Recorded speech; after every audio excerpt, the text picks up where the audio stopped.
So here we go. This is the number 2 of the Squadcast, and this one has been quite a wee bit in the making. It's been the last since the concept came through, and then we got Mick and Fern on with a blather with him. And then at the same time I'm thinking about, you know, everybody else that's now run about the team and how the team is starting to form.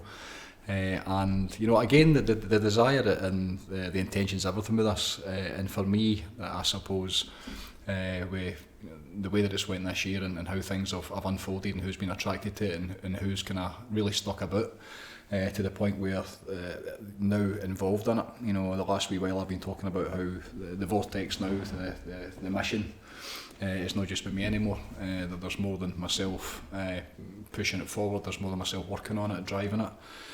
And the team, the inner circle, I suppose, there's 9 of us now, 9 strong. Michael and Fern were the first 2 to come on, and me with this, you know, this interview, these series of interviews with yourself, John Maguire, and obviously everybody else to follow, depending on, which is fascinating as well, the timing it, you know, how the timing when we spoke about it, and it kind of felt like right at the time, and then over the last couple of months it was probably the wrong time to do it, and then how, you know, where you're at just now and how it's unfolding for you. I suppose for me, John, I'm fascinated to first and foremost to let people, you know, get to know you and see who you are and hear your story and hear a wee bit, you know, about who you are and what your journey's been up to this point. You know, your own life experience, as with all of us. The ones that are being attracted and you know are really kind of sticking on about it. Everybody's at that stage now where the desire is to help people and pass it on, and this is really what it's about. It's like sharing your experiences, sharing your story, the things that worked from you, talking from your own experience with the desire to help other people. You know, getting to that point where you know you've been through it, as everybody has just about. I would say we've all got our own kind of war stories. You know, we've all lived very, very interesting and very different lives. But you know, we're all getting to that place where it's coming out the other side of it now, and now the stories are starting to become, you know, examples of, this is what I did to enable, you know, to get through the stuff that I've faced, which, you know, the intention with that again is to pass it on and help other people. So it's an absolute honour. I'm so grateful in so many ways, and just fascinating to think about how our relationship over the last few years, how when you started coming on about the vortex through the Friday nights in, I think was the first time with Mr. Burns, and then back to the kind of just that, well, this time last year-ish with One Day to Change Your Life, and how you managed to, you know, sneak in the back door. I knew you were going to say that, so I was trying to think how that actually happened. So I think I'd been added to one of the WhatsApp groups or whatever, and then there was a link on out for the programme, and although I wasn't in that first One Day to Change Your Life, I just joined the link anyway.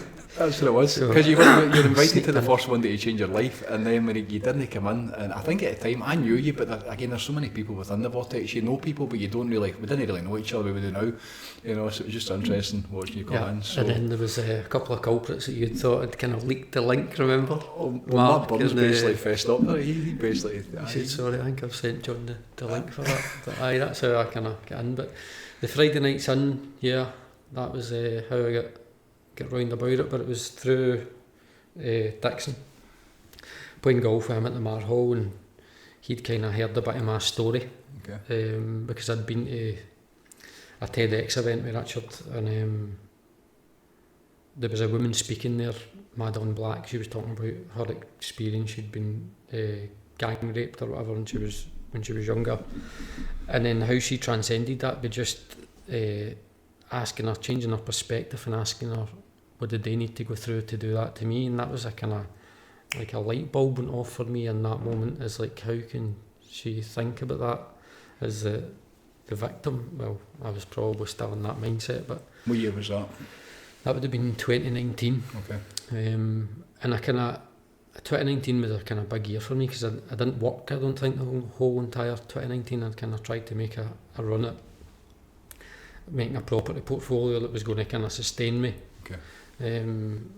to do that and just basically gave me space to find this kind of work. So at the same time I'd found transcendental meditation and kind of get into that a big way, and I think just establishing a practice, that's really what transcendental meditation was for me. It was getting up in the morning before you do anything. Was that the first time you started meditating? I think I'd kind of dabbled in it a couple of times, just with different apps or maybe sounds on YouTube or whatever, but I think probably it goes even further back than that to like, I remember my dad just listening to like whale sounds, remember them? Aye.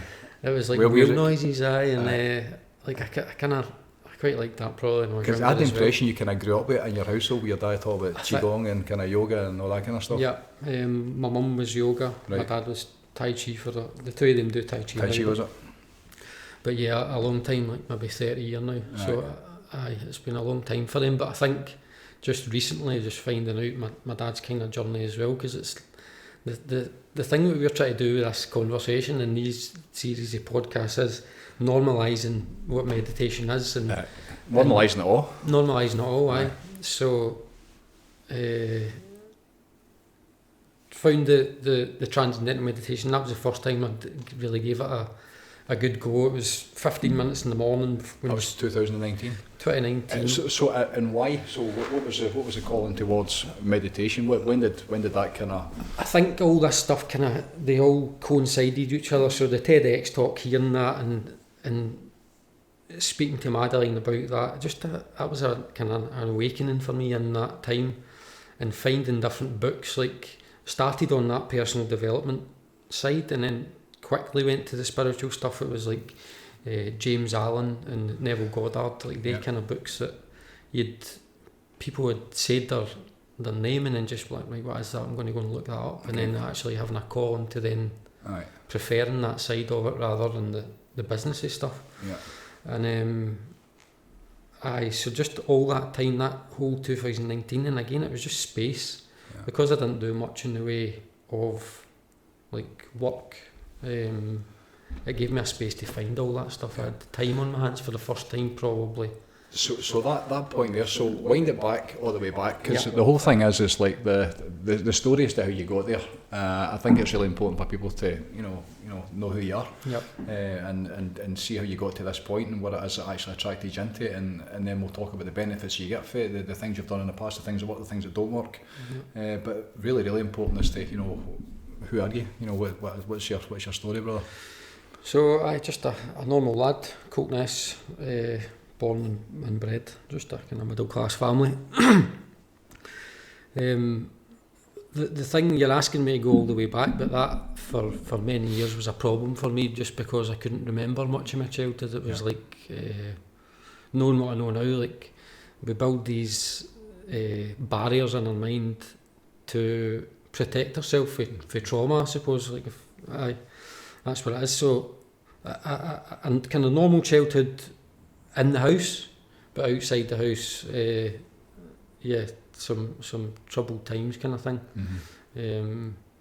I think the whole Madeline Black and that awakening for me, her talking about a story and then me thinking back about stuff. I think she'd said something interesting actually, that when she started to remember her story, her child was about the same age as when that happened to her. And I think hearing that again, that thing was it was like a light bulb going off.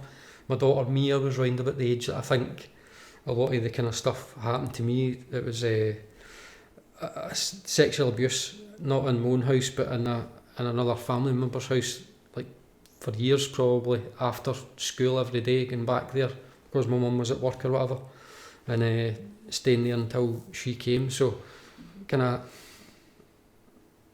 remembering that stuff and then and reliving it was difficult. Was that the first time it was starting to come up when you heard her speak? No, it was kind of what she did was kind of got me out the other side of that with the forgiveness thing. So maybe I think I was what I know now. I wasn't well for years. It was probably 28, around about 28. Where are you now, John? I'm 30, so nearly 10 years ago.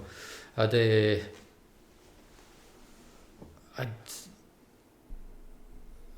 just a bit of loose cannon, so you're talking about going all the way back, so we'll just go through that. So that happened early childhood, and then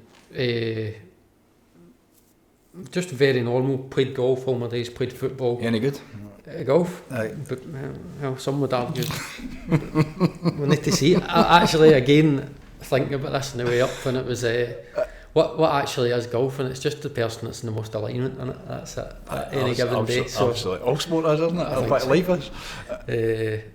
So very normal that. We went to high school and kind of, I don't know, 15, 16, just the usual. Started drinking and, I don't know, just chasing the birds, if you want to say that, up, always up shots every weekend, and up the nature park with a bottle and stuff like that. Just normal teenage stuff. And then I'd done just well enough. I think my standard grades had done pretty good, and that kind of got me into higher classes. But by that time, my head was elsewhere. I just didn't want to be there. Okay. And then sat a few hires for 6 years. I'd done absolutely nothing. I'd done some exams, but just wasn't. I was never there enough. Mm-hmm. And then my mum basically that summer when I finished school enrolled me. Right. Into college, like the very, very last day. I think the college had already started 2 days, and I got chucked into like a Bell College in Hamilton. Your mum? With my mum, and that's actually where I met Sandy. Right. So me and Sandy were that's my wife. We're in the same class all the way through at Bell College. Applied bioscience and forensic investigation. Wow. So I done all right at school and stuff. Was that your choice, your mum's choice, or how did that work? I was always kind of drawn towards the sciencey stuff, to be fair. They were the kind of subjects I did like at school and I did listening. Okay. Everything else. So your mum picked the subject and enrolled you, basically, without your knowledge, or? No, she basically says, right, you're going there to pick a course. Oh, right, okay, so and figure it out. So, done that, and then, again, just loved that. What you think a typical college or university life is, just partying every weekend and whatever else. The Archies, that was me and Sandy were there all the time, like sometimes twice and 3 times a weekend. Really? Aye, yeah. So that whole dance scene, man, was just, it was awesome. It was a good time, but all the while, like, I wouldn't say just. I think at that age you don't really stop and think about the past at that point. I don't know if that's just me or my experience of it, but hadn't really had time. It was always about going forward and what was the next thing you were going to get up to, and just chasing it. No. So finished college, and I started working in Hare Myers Hospital in the microbiology lab, and done that for a wee while. And then my mate that was on, who actually went to school with Sandy, so like Sandy and Johnny had known each other when they were kids, and then he ended up being a very good friend of mine at uni because he signed up for the same course. Right. So Johnny phoned me one day and says, my place, he was working in a lab in East Kilbride as well, testing soil and water down the Craig, believe it or not, before they built anything there. Right. And he says, my place are looking for people. And I just thought, aye, fuck it, I'm going to hand in my notice for Hare Myers and go and work with Johnny, because it sounded like a good laugh. And it was a good laugh, but it was fucking horrible. It was like it was the dead of winter, and it was like an industrial unit in East Kilbride. And so you're getting in when it's dark, and you're leaving when it's dark. And I think that was, looking back, that was honestly probably my first time I'd ever been depressed in my life. So I'm just like, East Kilbride will do that to you. Aye, that's true. That's what they fucking roundabouts, isn't it? So just hating it, and I'm like, nah, fuck, this isn't it. So I'd went up to a friend of mine. I used to go up there pretty often with Sandy, and Kieran, so I went up to Kieran's house, and I'd worked, so as soon as I could, I got a job when I was younger as well. It was just, I was always kept busy. Yeah. That's what it was, I think. Yeah. So I got a job very early, worked in Virgin Megastore. That was my first job. Great job, loved that, loved music.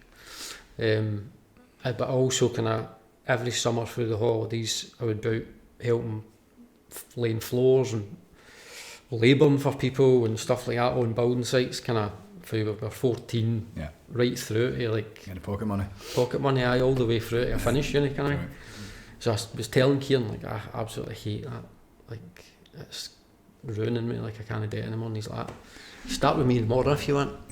I'm like, right, fuck it, I'm going to do that. And that's what I've done, like, all this time, a couple of breaks in between, but I don't know, I think just always seeking comfort, I think.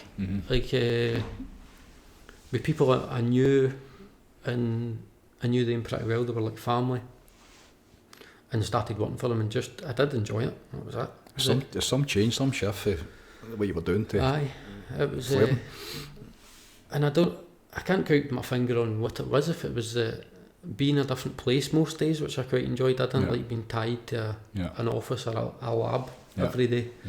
So you were on different bits, got to see a bit of the country, and then even just the kind of camaraderie within the tradesmen. I don't think there's anything like it, but like if you've played team sport, it's similar to that.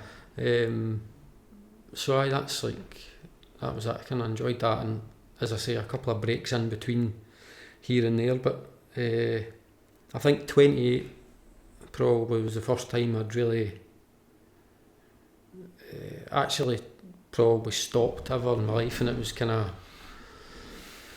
it just had a hard time, like, kind of took me for, I wasn't expecting ever to think like that, you don't ever think about it, but just started remembering stuff about childhood, and then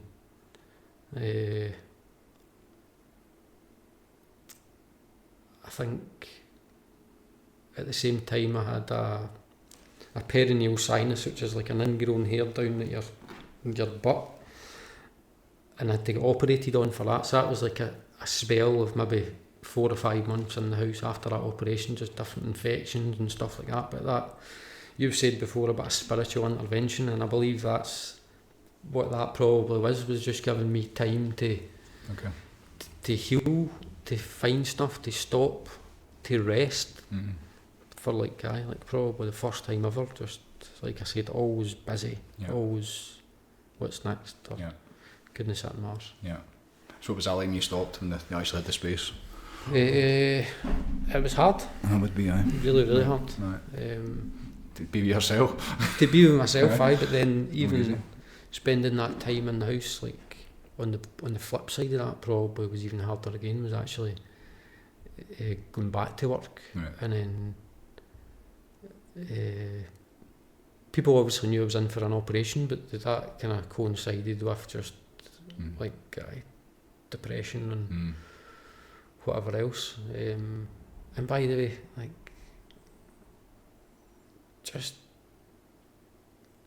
I totally off guard for nowhere. When I've never been depressed before, or never been none of that, just they actually stopped and get a chance to look at yourself and see where you were, then that's normally what happens. So then that was 28, so the wee man would not long have been after that, and kind of struggled a few years, and I think again, like, going through that and not really knowing what it was, because I remember Sandy coming in one day and saying, I think you're, like, I've been doing a bit of reading and I think you're depressed. What the fuck is that? And then like kind of figuring that out, because that would never have been in my vocabulary before that. Like, never. People that probably talk about me think I'm constantly got a smile on my face and whatever else, but I think that's just a strong face you put on for the outside world, but really struggling internally. And then moving on for that, just up until 2008, just always seeking, like, that question of, this can't be it. Like, the same thing that probably happened in the lab in East Kilbride, like, this isn't it, this isn't me, this isn't what I want to be doing, or whatever else, and just found the property stuff or whatever, and different courses and just stuff like that, just try to improve, just getting a different person's almost perspective on what they possibly thought it was. So was the plan to become successful, make money, and then? Looking back, probably aye, but that stuff never really angered me. It was genuinely, it was just about being happy. Because I feel at 28, up until that point, I was unaware, but I would have said I was very happy. Mm-hmm. And then after that, like, something switched. Yeah. And then just kind of making my way through that, seeking stuff, reading books. As I say, the personal development was first, but then James Allen and Neville Goddard, and reading that stuff, and not really making entire sense of it, but getting some of it, Mm-hmm. enough to kind of thing. And as I say, that kind of time coincides with finding meditation. And Sandy we were going to yoga a couple of times a week, and that was just taking me out the house, moving. I'd started playing golf because I'd fell away for that again, like 18, no interest in taking up a meal membership because I'd partying to do. But then finding that again after Mia was born, kind of 23, 24, and it was like basically starting for nothing again. But again, just doing that stuff to keep busy and doing it. But finding the yoga, as I said, meditation, all that stuff kind of came at the one time, and I'd say the right time. I needed it. That was a shift in my life, doing that stuff.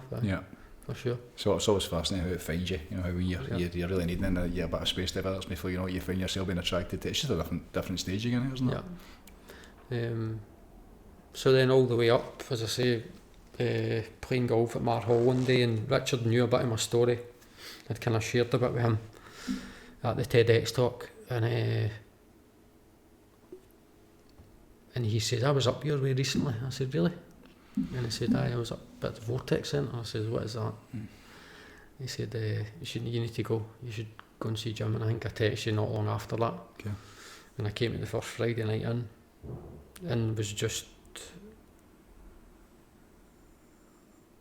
kind of blown away. I think the first time I came in, I was unsure of what it was. That at the time you were doing the kind of Wim Hof style breathing.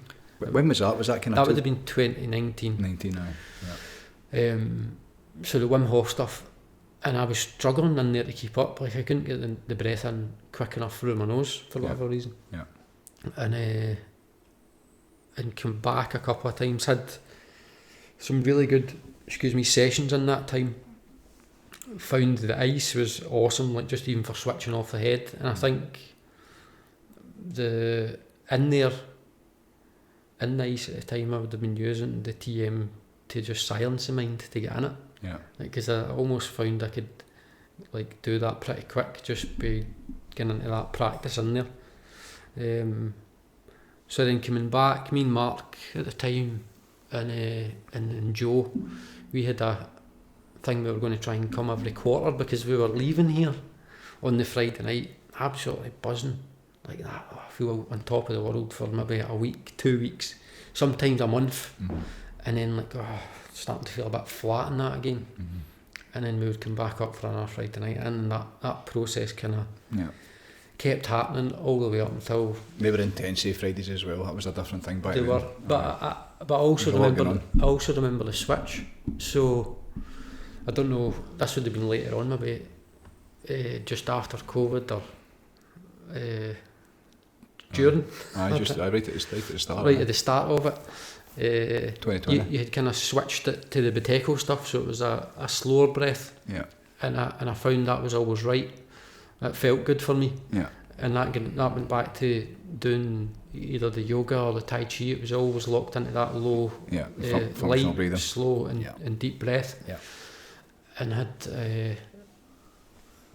a really good experience in there, in the room. Just something I'd never had. I'd had glimpses of it doing the TM, but every time I came here I was getting something. It was taking my practice even further, and probably seeking even more. Is like, right, what is that? Did you have a daily practice in that point? I did. Meditation practice? So I was doing the TM at the time. It would have been, like I said, every morning 15 minutes, and then every night at 15 minutes. And I kind of... What were you getting at that? Is that just to quiet the mind? Was it more like kind of escape? For me it was just to quiet the mind. I like just getting into that, and you could have probably said it was just relaxation for me at the time. That's what I was needing. It was probably like, I said, all the kind of forced stops I had over the years between the operation I'd been in for, or hurting my back, or playing football. I had times of when I wasn't working for maybe 4, 6, 8 weeks because of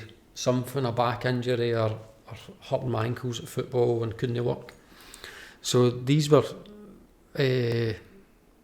happening, and it was allowing me space to find the stuff. But for sure, I think the TM was just quieting the mind, stopping, relaxing. Yeah. Again, just try to switch that off, because at that time, my mind was just running wild, all sorts of stuff. You ever on any medication? I tried it, like, I think the first time I went to the doctors, and that wouldn't have been long after that. At 28, between 28 and 30, and he gave us some antidepressants, but honestly, see, after 2 days I just felt fucking worse. Right. Felt absolutely rotten. It just wasn't for me. It wasn't agreeing with me. Yeah. I felt numb. Yeah.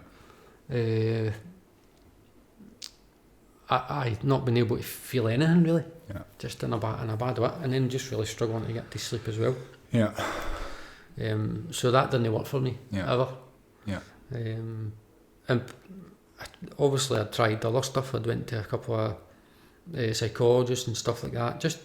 And my mum was always kind of just go and see how it is and blah blah blah. This time they'd also found out, or I'd went in and told them, relayed some of the stuff that happened when I was younger, and my mum was always forcing me to find relief, or as a mother would, in it. Yeah. Because she could see you suffering, basically. She could see me suffering, so it was... We didn't know why you were suffering? Didn't know the full extent. Right. But I tried a couple of different ones, and never really give it the time that... I know now, for me it didn't work. Going and talking about that stuff, or even trying to explain in that time what had happened and where I was at, was just really difficult for me. Yeah. So I went to a couple of different people, but it was just one session, kind of just enough to keep my mum off my back, basically. Okay. Because I was trying to figure it out myself. Yeah. I thought, anyway, and it was always just by keeping busy, just trudging on. Yeah. But yeah, just none of that stuff ever really worked, and the meditations were for sure. I felt the benefit of that just through my day. If I got my morning one in, which I did every morning for a solid year and a half probably, building that practice every day, I could see the difference that was carrying into that day. Yeah. Like if I didn't do it, I was just all over the place. But yeah, just establishing that practice, being able to quiet the mind, and how I felt throughout the day definitely improved. But obviously, as we know, you get through this journey and you do have times when you're absolutely on it, and then other times, so it was like, just try to stay out of the really deep shit. Yeah. Just treading water. Aye. Surviving, aye. Yeah. So started the this, and as I say, just we were trying to come every quarter, and going away feeling amazing. And then start of this year, you kind of launched the programme, which would have been everyday meditations live, and I think that's just been this last year's been unbelievable. It really has. It's been great. Yeah. For everybody. Aye. And I think for so many of us. I think what happens as well, and when you're feeling like that, when you're feeling low, you kind of tend to switch off to everybody around about you. Yeah. And going maybe years without trying new stuff or meeting people, I would always avoid that. I hated going out for dinner with another couple or stuff. I couldn't think getting worse. I didn't want to do that. Yeah. I didn't I don't know, I just felt uncomfortable in myself probably at that time, and I don't know, just always a strong face to put on. It's difficult as well when you don't know what you're looking for, and anything you've found doesn't really work, and you don't know what else is out there, and you think you've kind of tried everything almost, and you're kind of stuck a wee bit in it, so that's frustrating. So coming back, finding the Buteyko method, and I remember saying to you that night, going out the door, saying that the potato, that's it. Aye. Whatever that is, what we're doing tonight, with the lights going deep, that's it. Yeah. Because I had it a couple of times during the TM, like not quite visuals in the meditation, but like definitely something going on. Yeah. That wasn't that had never happened before, and then in the room in there, having visuals switching off and finding peace in that room. Yeah. And then, like I said, asking, right, what the fuck is that? How do I get that every day? And going away and try to, you thought you knew it, going away and trying the breathwork and that yourself. And at the time, I don't think we knew what the music was either, which is a huge part of it, I think. Right. But yeah, just seeking. Yeah. Just seeking. Yeah. And I think the last couple of years with Mark, before we come on at the start of last year onto the programme, we were going to the gym every day. Yeah. And that was him. He was dragging me by the scruff of the neck and getting me up and getting me moving, and just kind of realising that the last few while, like how grateful I'm for to have him to help me through that. He knew that I was struggling. I don't know, I could just feel it and making something for us to do and having that accountability to partner. So going through all that stuff, this work with him as well has been incredible, but I think I'm taking credit for introducing him into it, because I was like, right, Mark, we're going up here tonight. Is that how it happened? Did that's you how it happened, aye. Okay. So I think I must have just came myself the first session. Okay. And what year? That was 18? 19? 18 or 19, yeah. But somewhere in there. And it was the first Friday night in was all the boys for the Grip House, because I think Richard used to train out of there, and I'm not sure if he'd kind of got me into the. I'm not sure if that was a private group or whatever, but I think I heard one of the most profound things ever that night off of one of the boys in there. Okay. And it was once you hear everybody's problems in that room and you put them into the middle of the table, you take your own back, because there's always somebody fucking worse than you, or your perception of how bad your reality is. Yeah. And again, like all these wee nuggets of information that, like putting yourself out there or getting there, because again, like I say, sometimes the hardest thing for me was getting over my own front door. Yeah. And just because I would have rather just spent time myself than, I don't know, that's where I was at that particular time. But finding relief in there that night, and then the breath work, and I think maybe at the time the cold water stuff was big, but definitely found relief in that, in the cold. But more so for me, I was drawn towards the breath and the meditation, just because I'd already established a practice. Yeah. You're the one, because I used to say it all the time. It was the focus was always, and that's where I think when the Pateco stuff came in, and I'd already been doing it kind of like that by that point, because I realised of the detrimental side of the method and how much stress it was generating after COVID, and so when the Pateco did the functional breathing and slowing it down and really kind of switching off in a different way, it was. But not everybody got it. But emphasis was always on the breath, and that was it should be the meditation, and that was just the cold, and everything else was just a kind of cherry on the cake. And since the start of the year there, the shift in everything, and the meditation, and just being where am I right now? I'm probably the happiest I've ever been in my life. You've been amazing the last probably a couple of months anyway. So this time last year, because it wasn't straight lift off, was it? When you came in the programme at the beginning. So it would have been January time. No, I'd just been again treading water. Aye.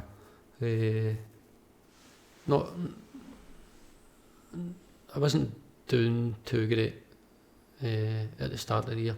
I always suffer this time of year. See, when interesting time of year, right? When the dark nights start coming in, that's hard for me, because I like my golf. I like being outside. Yeah. Sunlight. Heat. Yep. Aye. Pretty much. So the start of the year, I think for a wee while, like the first couple of months, maybe January and February, the one day to change your life definitely was a kind of a kick on, and I was maybe on it for a couple of weeks or a couple of months even, to March, April time, I think, and I had a kind of lull again, and I don't know what that was, just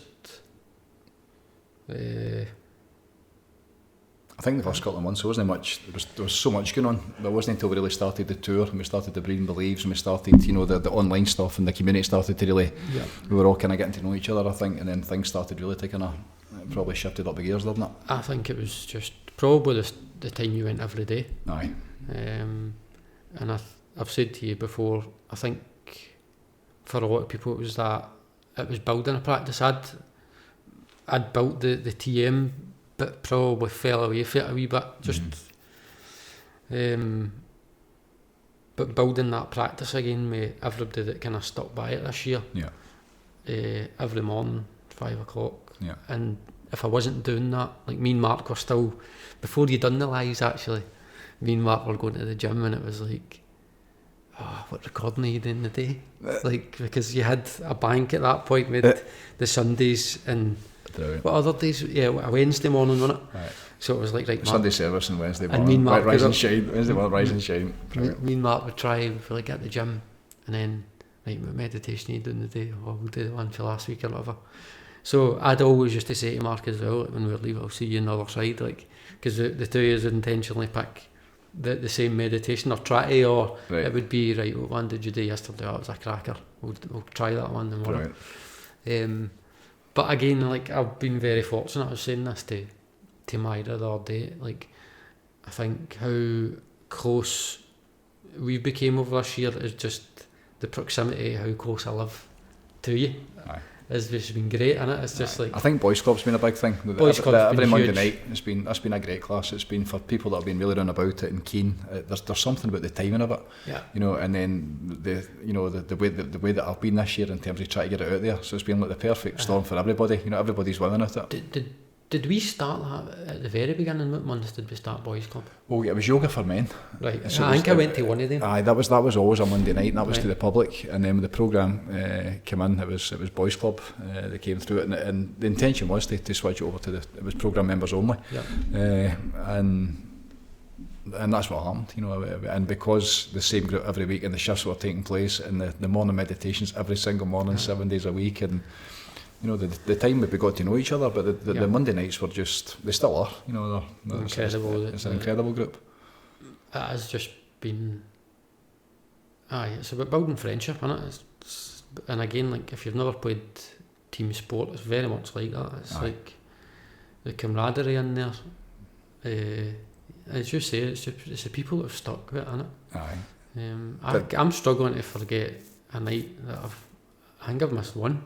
And then on 2 weeks when I was away in France. Yeah. And that's really been it. Every other Monday. It's been consistent the whole year. It's been. It has to be though. Yeah. That's the thing that.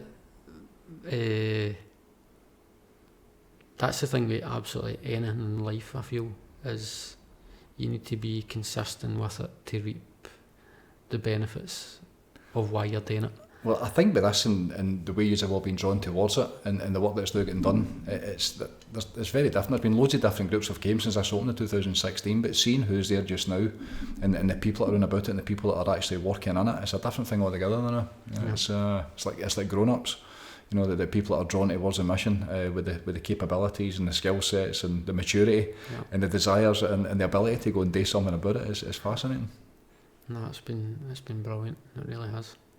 So, like this year's been awesome, and then just the Boys Club, and then you kind of asking then for help at that point. I think that was where I kind of put my hand up and wanted to help, because the relief I've found in there has been just incredible. Like the shift last year, I can even feel it in myself. I just feel comfortable in my own skin, probably, as I say, for the first time in a really, really long time, or probably even ever. Yeah. It's been amazing to watch. It's been an absolute honour to just see you go through the whole year and doing the work, you know, just getting up and dusting yourself down and going again and going inside and seeing what it is and really putting it on. But yeah. And seeing the impact that the work has on all that stuff so that nothing else fixes. Aye, that's the next thing. So you try the medication the doctor gives you. You try and go to a psychologist, and you try all the other stuff. Like, I would say that I do really enjoy yoga, to be fair. Like I can get into that state of mind in there as well. And I think that was like another practice. Me and Sandy were religious about that stuff as well, just building that. But the consistency is absolutely key. Absolutely key. And not only seeing because you're up for a wee while, you don't get to, well, I hope you do. I hope you get to fucking one day you're just on it every day. That's true enlightenment, isn't it? I don't know. I don't think they get there either.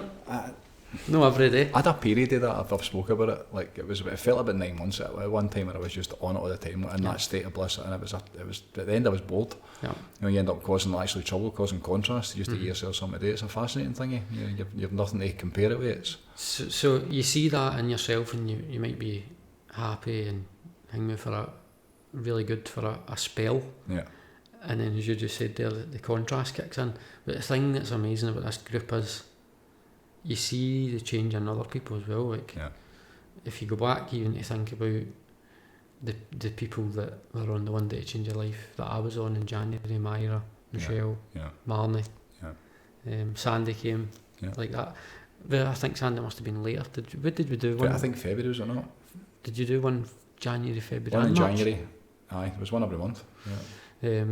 So I think the reason Sandy came, the timing was right for her, for sure. But I think it was the rub off of what I was taking back to the house. As I say, the first couple of months of the year, me and Mark were in a really good bit. Just to try to figure it out for herself, and then like the wife seeing you at home, just beaming, happy. What is he up to? He's up to something. And then being joyful. Aye. And I think it was being joyful. And I don't know. I don't want to speak out of turn for Debbie or Sandy, but I think it was intriguing. Like, right, what is that they're up to? Because it's exactly what happened. They're coming back to the house. Just different people. Mark Burns has always been happy. He is born happy. Born happy. God bless him. But aye, definitely. Like, just seeing the change, and then it's been a great year. It really has. It's just coming on board and try to help where I can. So obviously I'm still working, but just try to spread it, because I know the relief I've had from it, and I know it can help. It helps everyone. It really does. Like, I think it's better.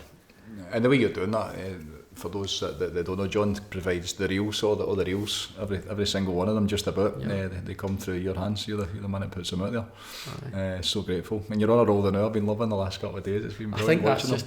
I think again that's just a testament to where probably you're at and I'm at any given time, as to how you perceive the eclipse. Like, if you're not doing too great, I'm going to pick one about fighting or whatever. And I usually always try and keep it light-hearted, because I find it funny. Some of them, a lot of them, I'll be like, that's quite funny, I'm going to use that. But we've had a few. It's been an interesting journey. It's an interesting journey in itself. We were trying to find the Goldilocks zone, just keeping it on the right side of it. But no, definitely, like, that's... I think it's difficult with this stuff and then who we are. You know, that's the thing you need to remember. That's a lot of the stuff with these. As we continue with these, you speak about Mark and the rest of the team when they come on. The more we start continue to relax, and people get to probably see what it is we're doing, and you know who we are as human beings. There's two sides to us. You know, there's a spiritual side, but there's also the fucking, you know, went to a normal school and grew up in building sites, and like, what the fuck you're looking at side to as well. That's kind of part, isn't it? Which I think's absolutely required for this war we're in just now, this spiritual war that's, you know, with your souls on the line. That's where we're at. So, you know, I believe we've been picked. I think we've got the characteristic and the traits we've got are specific to that. So It's so it's no easy. It's especially when you're going between the two worlds. It's interesting. I think it's obviously really important that we're in sync with each other. When we're ever out of sync and I'm in one place and I'm kicking lumps at it and you're all fucking zen. It's just fascinating watching how the whole thing goes together. But I've really enjoyed that, to be fair. And again, that's a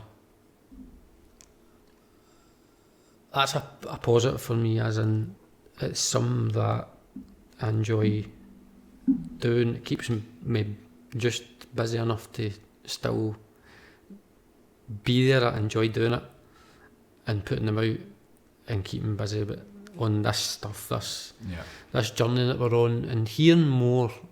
I think this whole thing's about exposure, isn't it? It's like how long you can be round about people that are the same mindset or the same ilk as you, and the longer you spend in that time, like we say it all the time, like how do we spend more time together as a group, because absolutely, community. Going back to the building sites or your office job, it's hard, man. It's hard work. Well, it's a consciousness thing, isn't it? That's in the conversations that we're having. But where I'm at now, I'm just enjoying the stage where I'm very much aware of what I bring to every single interaction that I have. So you're lifting stuff up. 100%, definitely. It's like, simple stuff as well, man. See, I don't know if it's just the way I was raised with my mum and my dad. It was always please and thank you, and I think that's been lost. I thought manners don't cost you anything. Just doing that to somebody now, like thanks. Just be nice.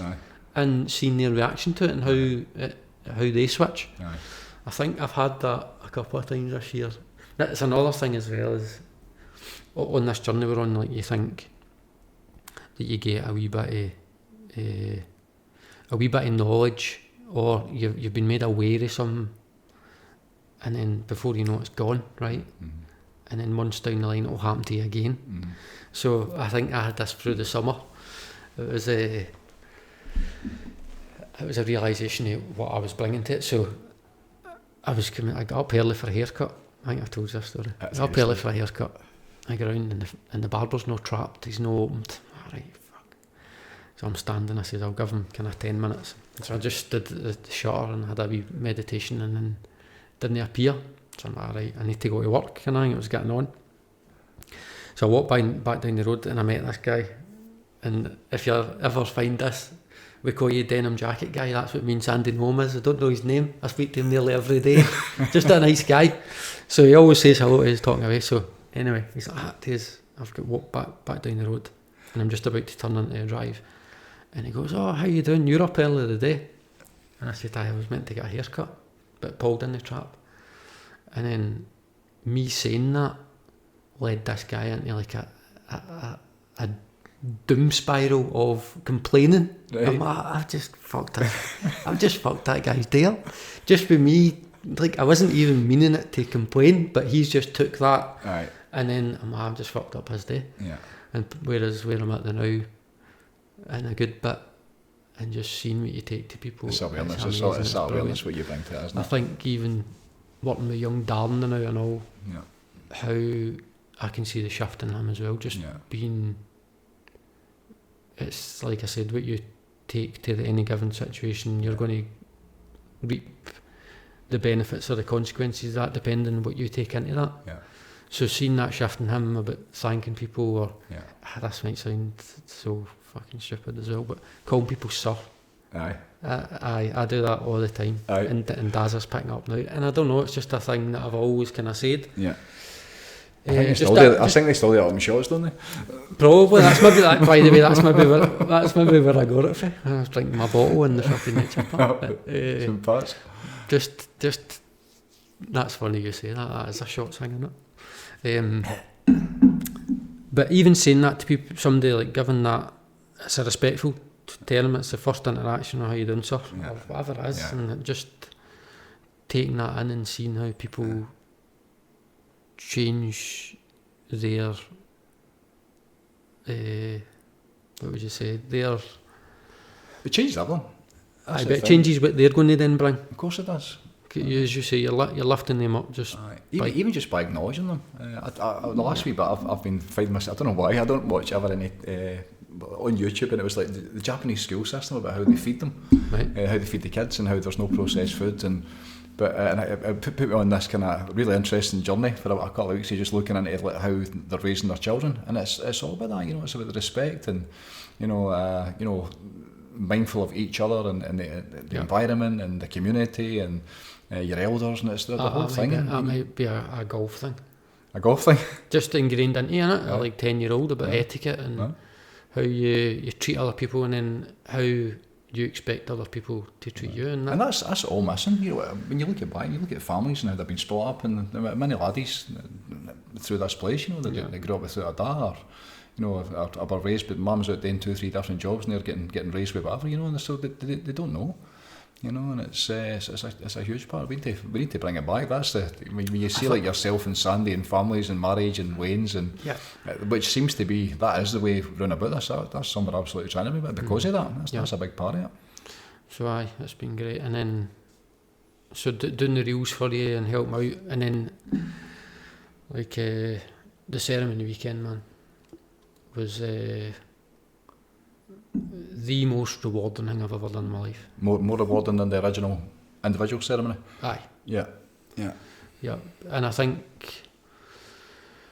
for me that was going there with the intention to obviously help you, but to go and give other people relief, or help them find their relief. Yeah. Because I'd already had it. I'd obviously done the ceremony with you in here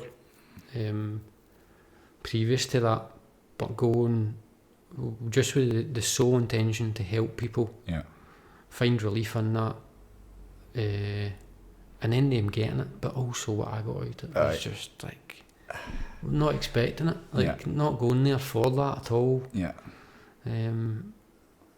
Just incredible. So what did you get?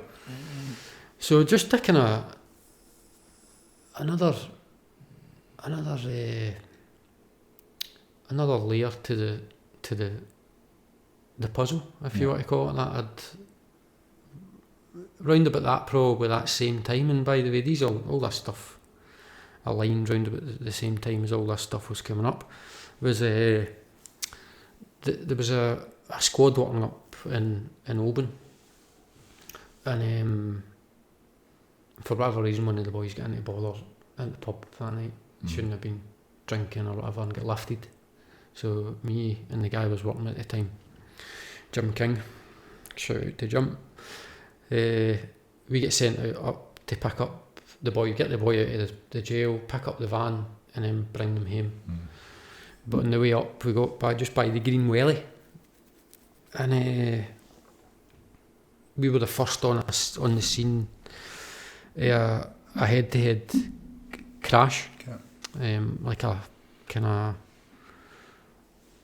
what would you call it, like a low loader thing that like the cars took cars on, like a transporter thing, maybe took 2 cars on it, was crashed into like a fucking Fiat Panda or something, mother on the 2 lanes, and me and Jim were first round the corner. The boy that done it he was gone, man, just in absolute shock, and the car was fucking miles away, like 30 or 40 yards off the road. So the car was there, and the one of the Wayne's car seats was fucking miles back. So we phoned the police and that genuinely was the first time I'd ever thought about that since that day, and how much that affected me over that time period.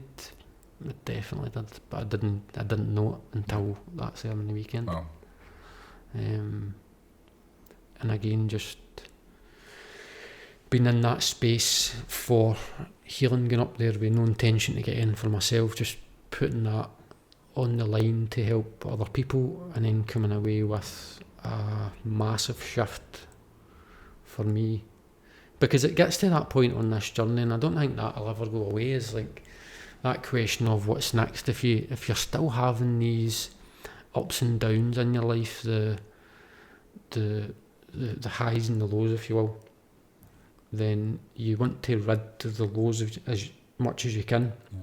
So, but there's trauma in there that for everything, like you'd maybe not, like I'd never thought about that for all that time, just the body's way of, or the mind's way of dealing with that stuff is it's a protection method, isn't it? It's to protect you from it. Yeah. Or I believe as well that if you're not ready to deal with that yet, it doesn't show up.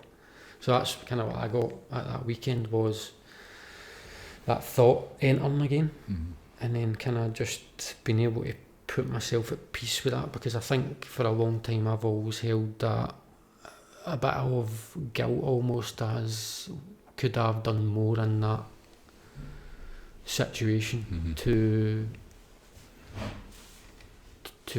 help. And I think phoning the police and ambulance, that's obviously everybody would do that, but was there more I could have done again, because I couldn't bring myself to go near the business end of that, if you will, the front of the car, or the Wayne's car seat or anything like that. But I think in that moment, in the, I keep calling it a church, but in the hall where we had the ceremony, just being able to put a bit of closure on that for me, a bit of forgiveness for myself, a bit of doing, this is one of yours, is doing the best you can where you're at that particular moment. To the words in my mouth, if you could have, you would have, you couldn't. Yeah. Getting that, and then just seeing all the stuff round about that room. For the Friday night, I could draw similarities to where people in that room were at on their journey.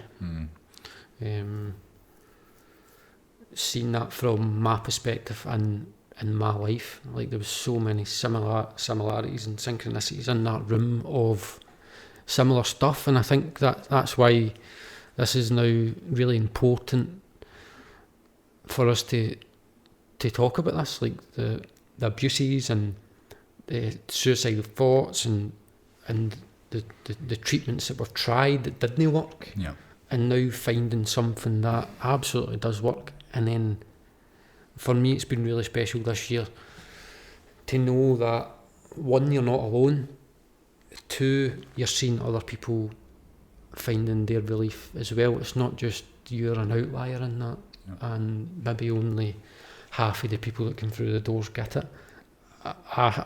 Me and you had this conversation, it now looks as if it's almost like 100% strike rate to people being able to come through the doors and very quickly through a breathwork session and meditation find relief for the first time in their life. Every single time. And now being on, for me it was great because I was on that side of that problem in the summer, but seeing all the other people getting that weekend was just incredible. And as I say, going there and not really having an expectation of getting in for myself. I wasn't there for that. I was there to help other people get it. That's really the thing, but the 4 years that were there, obviously myself and Jill, but the 4 you guys from the programme, the Inner Circle, were there to help and serve and be there for others. What you got out of it was, it's just fascinating, this work, when you put your attention onto somebody else and really like get your weekend up to go and serve another human being to find their own relief. The giver's gain. Aye, the giver's gain. Aye, it's I love that. I absolutely love that. It's a belter. It's incredible, and it's fascinating to me. We're talking about the sacred spaces and what we're creating and what we created that weekend, and the people. And I think when you really get into the spiritual work, and for me, take the mask off, and you sit on that Friday night, that opening ceremony, everybody just speaks their truth and takes their mask off, and you actually not just see who everybody else is, but see who you're yourself and what you're working through. There's so much power in that. I was just like to say that it's very empowering doing that, because I think for a lot of people, probably including myself as well, like you tell people bits and bobs of that, but giving a deep delve into who you are and your truth. And having the space to do it and the time. Having the space and the time to do that. And some people might not ever have verbalised that to anybody before. Yeah. And being, for the first time, the space, giving people time away from their own environment, the space, their work, their phone, all that stuff, and then being vulnerable in that, allowing yourself to be vulnerable. We're going there for relief. they are, but I got it as well. Yeah. Going for relief on their healing journey. Yeah. Try to make sense of what it is, and I think now that we kind of come out the other side of stuff like that, and you've said it hundreds of times on here as well, is nothing's ever in vain. Like, being able to look back on your journey and know that nothing's in vain, all that stuff's happened to you for a reason, or a divine calling, or a purpose for you to get a lesson in that. But the really interesting bit is getting the multiple lessons for the same source or thing. It's a very much a timing thing, and that's how I say that you only from ever... the same event, all the same lessons from the same event, you mean? The same traumatic event. Aye. Or whatever. Or the different layers to it, and how it gets you at different stages. Aye, 100%. Yeah. Or even, like, as I said earlier on, like, remembering stuff. For me, for a long time, I couldn't remember fucking anything from my childhood. Anything. Yeah. Which is really common. Yeah. Especially to do with the sexual stuff and the traumas. And again, like, never ever hearing that before for MD. Probably heard between a couple of different books, and then you, like, I think this podcast as well has been really great. The fact that you're telling people where you're at. We're lucky because we're on Boys Club and we get that every other week. Is you verbalising and telling people where they're at, and normalising it, and being able to see the similarities in your life, share it with other people. Like, you're not going through it alone. It's really, really. There's a power in that as well. Yeah, a power in sharing it and getting it out there. Power in sharing it. Power in. It's fascinating when the timing of it for coming out. Even for me, the fact that I started speaking about it on here, that was never my plan. Yeah. My plan was I wanted to speak to my kids first, which I did, and cleared the way. But then I was wanting to speak to my dad as well and talk to him about it, because he had obviously the idea, and I didn't. You know, I left it, and just the fact that he doesn't watch and he's not running about this stuff and just over here. But it's like there's something about when you speak your truth and it allows other people. That's the thing. That's the bit at the time when it was coming through for me. The reason you're doing this, and I heard this last week, like, your gifts, the stuff that you get for you, we aren't for you, for other people. Yeah. And this classic, that it's one of the ones where you're basically, when you stand up and I think of that, the Financial Freedom Summit stage, or any big event that you do with it, especially with the corporate stuff, and you stand up and you start talking about that stuff, and you just basically speak your truth, and there's something about that doesn't happen that often, and then it allows others.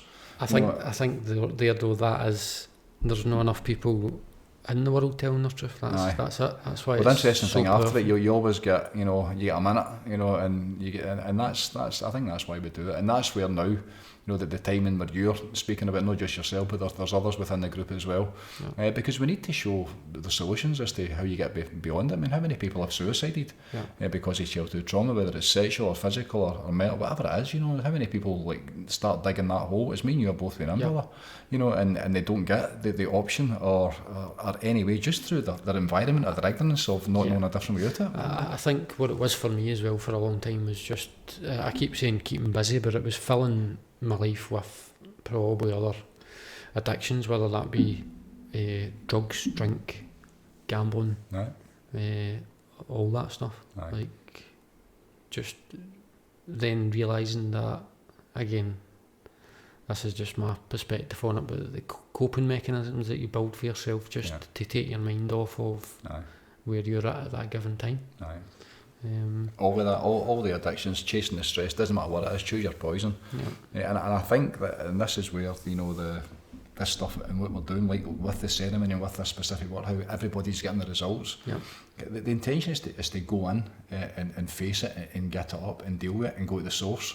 And I think that's the bit that we're meeting it head on. And I think unless you come at it from the spiritual perspective and the meditation as we're doing, I've not seen anything yet that gets you beyond it in terms of, and I'm not talking about able to just live with it and deal with it, but the transcendence that we know that we have absolutely had glimpses of, and it can still come back when you think about it, but it's that transcendence of getting beyond it and sense of it.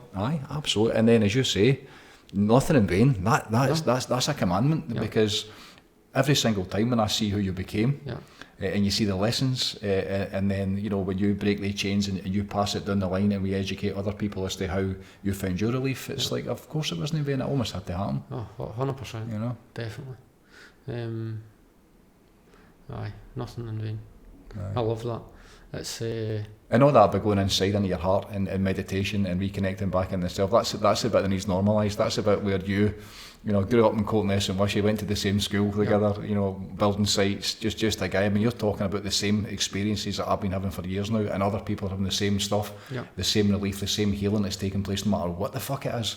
Doesn't matter whether it's sexual or emotional, or, you know, it doesn't matter what you're coming in with, it makes every single thing better, you know, but by going inside and reconnecting back into the divine, you know, it's wonderful, absolutely wonderful.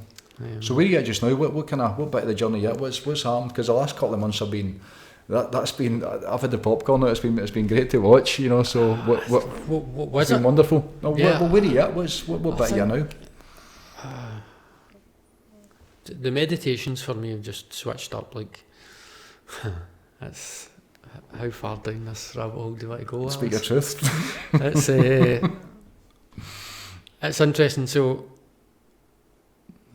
before probably meeting Jim, I'm saying Jim, yourself. Right. Before meeting you, I'd had something that I would class as not I don't know, like a moment in time where during the meditation, me and Sandy had, for whatever reason, I would have been off, Sandy was off, and we were going to the pictures, so we were going to see The Gentleman, I think, and I had a couple of edibles in the house. So I took an edible and went to see the movie, can't remember it, went back up the road, and I said to Sandy, I'm going to go and meditate. So at this time I was quite into the TM, so I went in and I started meditating, and I'd had, I think maybe it might have been the first time I'd ever actually went into the meditation with a question or looking for a desired outcome, and it was asking, right, why am I here? Why am I here? And then it was like what I can only describe as a kind of bright light, like just took over everything. My eyes were closed, I was in just a calm, restful state, and it was just a bright light entered, and just what came through was just love. And that was before I'd even heard you speaking about this stuff. And then where we're at now, I'd had glimpses of that in the past. Now I get that every day just through a normal meditation, like being able to get to a place of feeling good every day just through the intention of your thought, going into a meditation with why are you doing it, or is it to feel good and take that into the rest of your day, or are you going in to figure something out, or whatever it is. I don't know. I think the last wee while for me, just getting in and trying to connect to whatever that is. What is that? What is it? What do you call it? God, the divine, another level of consciousness. I don't know. I struggle to actually put a word on it. Yeah. How can you name that which cannot be named? And that. Yeah. So the meditations for me have definitely they've shifted. Right. It seems to be every time I close my eyes. That's been great to watch as well. When I'm in the classes and you'll see who's about and you can see where you are. Yeah. You can see the bliss you're in. And it's not just feeling good. You're experiencing the divine. That's. And then just all the stuff that's came for this over the last 2 months or so, for probably just the week leading up to the ceremony, and just everything shifted for me. In the best way ever, like just feeling happy, feeling joyful, and then I don't know, just that reconnecting back to yourself, like, because that's what the ceremony is for me as well. It's that's what people ask what the ceremony is. The ceremony, the definition of the ceremony, the vortex, is a reconnection back to the self. It's all the different tools and techniques we use, but that is the actual ceremony. It's the direct experience of who the fuck you really are, which is divine. So getting that then every time I close my eyes now is just been different level. It really is. It's fucking brilliant, man. I love it. It's great, well done. It's absolutely fantastic, and you're not alone. That's the thing. It's now, as I say, I spoke to Myra yesterday or the day before, and I literally said to her, I just feel really lucky, as I said, because of how close I am in proximity to you, just even for boys club or the classes that I might not have signed up for, but can go kind of last minute if there's a space, and then having Mark Burns there we'll go to the gym, and this is the conversation at the gym, and just talking about able to share this stuff and talking about it, and huge. the stuff that comes through as well, like, that's just, people listening to this must just be like, this is bizarre. They're not listening. No, I don't. That's what it is. This is the big one, Jim. This is the break. This is the one. I came through in there. I'm buying the farm in Portugal. We get weird of other views. This is it. Nobody's listening, so speak your truth. Yeah, just being able to speak about it, probably more than I've ever had. Was sharing it with Mark has been really good, and then the levels of conversation we're having, even the boys club. Yeah. Brilliant. It's great. It's great even for me to be able to share it with people. Yeah. You know, and seeing people, because there's a definite period. Even you had a journey before it, but people coming in and learning the language from scratch, and like, what does that actually mean? What are you talking about? And it's so vast, and how it feeds into all these different things. So it's so vast, and I think, I don't know if I've said this already, but you only ever get the lessons from where you're at on that particular day or time, because the lessons are vast. Like, I used to... That's the thing, your life experience is your teacher. That's the thing, that's why there's never any advice with any of us. You know, it's like you work your way through it with your own, making it with your guidance system, don't you? Because depending on where you're at is what you're getting. There's a level of awareness there that comes to stuff that might have happened to you in the past, and then catching yourself if falling either into that detrimental behaviour or the detrimental thought pattern or something. Just being able to catch yourself is a superpower in itself. It really is. Just being like that. Nah, I'm not going to do that today. That's not happening. I'm just going to stay happy and cheerful. Deflect, get that one. 100%, definitely. 100%. And I think now, where I'm at, I kind of touched on it earlier about what I'm taking into situations, that I'm very aware of that, how what I'm bringing to it, for sure. And that's how we heal the world. That is the stepping stones to getting. If we get, I don't even know what the number is. It's probably a lot less than you think. But in terms of, you think of Hawkins and the counterbalance of power versus force, and we get enough people, because how many times you see it, you take that back to the house, the house gets lit up, you know, you're starting to affect your street and your town, so we get enough people, you know, that's what the community's about. It's people seeing where you're at on this journey, and then asking, right, what is it you're up to? Like my dad. So that's been really great. If you don't mind, tell us a wee bit about your dad and where he's at with it, because that's a wonderful story. My dad retired early. He retired at 50 or 55, I think. And took early retirement. And I always remember, I read a book called, I think it's called Agia, the Japanese word for finding your life's purpose, I think. Okay. And in that, the premise was that the blue zones around the world, people live to their older because they've got a purpose, they've got something up for every day, blah blah blah. So when my dad retired, that was my daughter Mia was born at the same year my dad retired, and he was looking after me while me and Sandy went back to work. I think Sandy the year with Mia, and then it was my dad that was looking after us, taking her to nursery, spending all the time there. That's a dream, that's a grandparent's dream. It is, it was brilliant, and it was great. I think my dad would agree that was just a great time for him. So when Mia started school, I just felt like, right, he's a bit lost.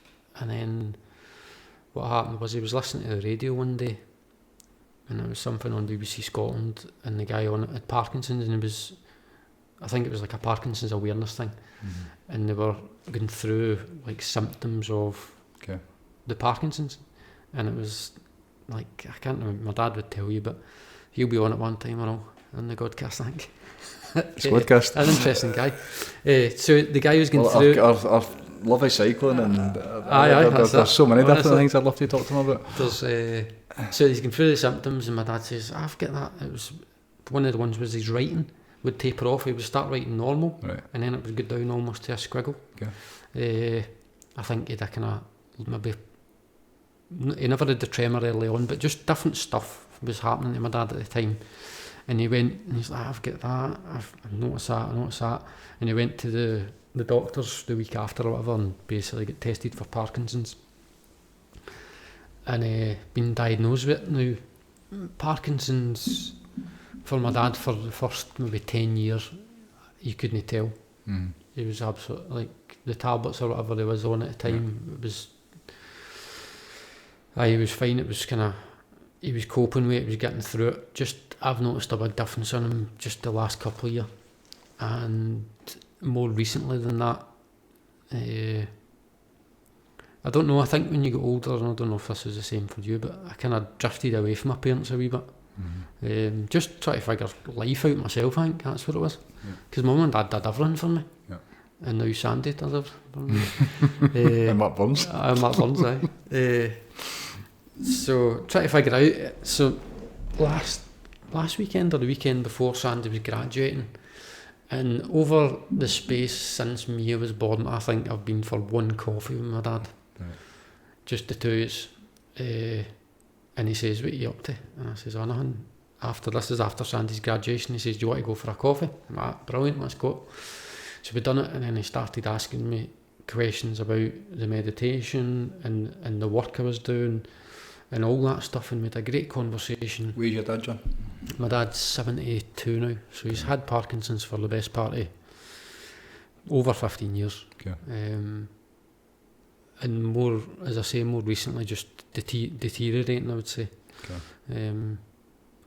So talking to him about meditation, and he never actually came out and said that he had a practice before, but he knows exactly what it is. He's read it in books or whatever it is. Just again, my dad was a seeker of knowledge. He was mad into the Templars and stuff like that. Hancock, the ancient Egypt, all that stuff. That's my dad's bag. And but I get doing this on the background because I think at the time when I was a kid, I would never have known he was reading all these books on his own or doing his own thing.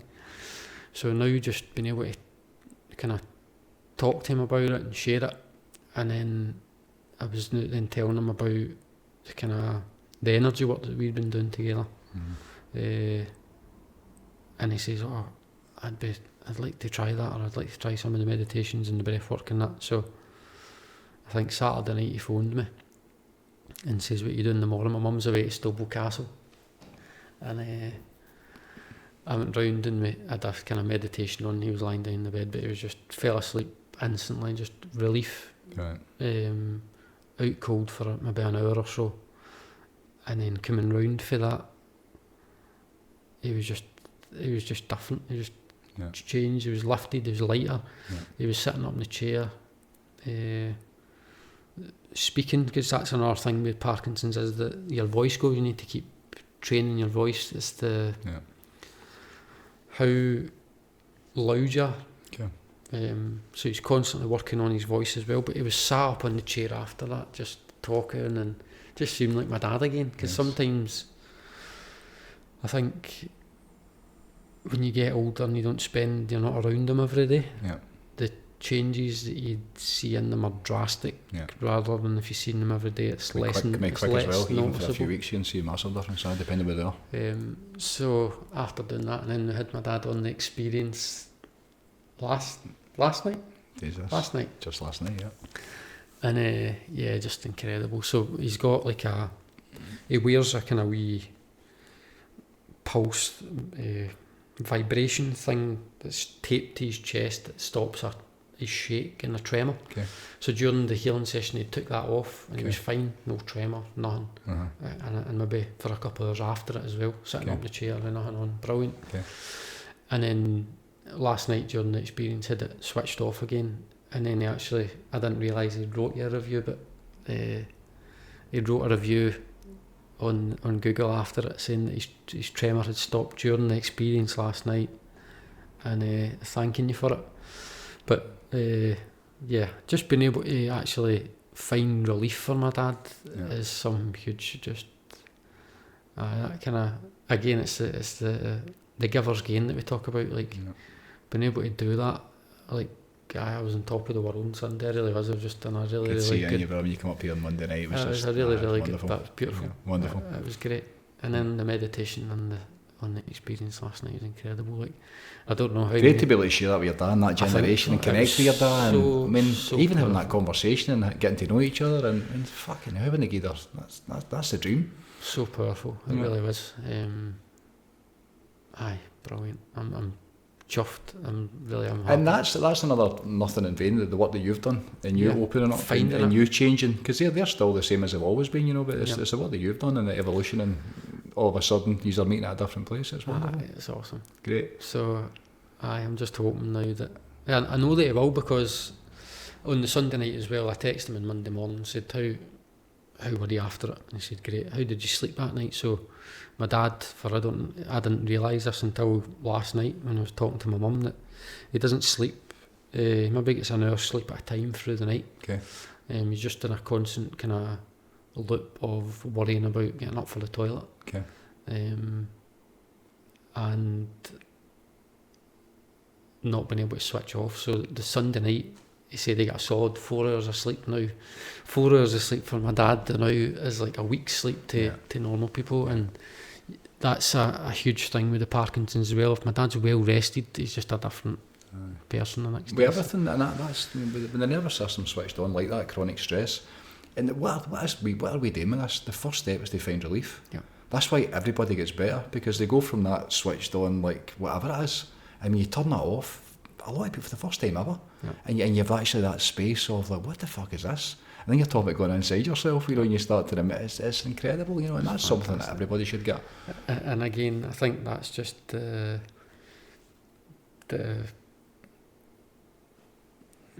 sharing it, and him knowing where I am, but going in there just with the sole intention to help somebody again. Like the ceremony for me, I was going to help them, and then getting what I got of it, and then even on Sunday going round and doing a session with my dad, as trivial as that sounds and as whatever, I was on top of the world after. It really was. It was fantastic just to see a bit of relief, and you can tell, you can feel it in him as well. He's getting lighter. He's now not thinking about the negative side of that now. He knows that he's had a wee bit of respite for that time, and I hope that, I know that that's going to then allow him to get a wee bit deeper into this work. That's exciting.